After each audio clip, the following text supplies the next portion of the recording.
साईला नमस्कार करून दहीभाताचा नैवेद्य दाखवून आम्ही निघालो जत्रेचं नियोजन करायला. सगळ्यात पहिलं काम होतं ते म्हणजे पॉईंट शोधणं. प्रत्येकानं आपल्या आपल्या जागा अशा सगळ्या एंगेज करून ठेवलेल्या आणि पुजारी म्हणत होती की त्या मनानं आज जरा गर्दी कमीच आहे. पण इथं माणसं भरपूर दिसालती, खूप लांब लांब आलेली. मला पण एक पॉईंट भेटला. एकीकडे चूल पेटवायला चालू होती आणि एकीकडे पिता पुत्र असं भांड्यासनी माती लावून घ्यालते, कारण की काळं व्हायला नको भांड म्हणून.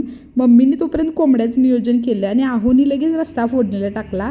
आजच्या आचारी पूर्णपणे तेच होते, कारण त्यांच्या हातचा रस्ता मस्त. आम्ही सगळी छोटी मोठी तयारी करून देत होतो. सगळा असा आमचा पसारा झाला. तर आम्ही ॲक्वाचा एक जार घेऊन गेलेलो. खरं इथल्या पाण्याचा रस्ता एवढा जबरदस्त होतोय, त्याच्यामुळे आम्ही इथलंच पाणी घेऊन रस्ता केलेला. असताना बघूनच एवढं टेम्पटिंग दिसालतं. मग आपण पण जरा काहीतरी कार्याला हातभार लावावा म्हणून आम्ही पण लावला थोडाफार. सगळं बनवून झाल्यावर पहिला नैवेद्य दाखवायचा असतोय, त्यामुळे असा मम्मीने आमच्या नैवेद्य भरून घेतला आणि आहो गेले गाडीवरनं ते नैवेद्य दाखवायला. सगळं आमचं जेवण तयार झालेलं आणि भूक एवढी लागलेली की कधी खातोय असं झालेलं. बाबा पण आमच्या आलेले सगळ्यांनी जेवणावर ताव मारायला सुरुवात केली, कारण जेवण एक नंबर झालेलं. इथल्या पाण्यालाच एवढी चव आहे की प्युअर झऱ्याचं पाणी आहे.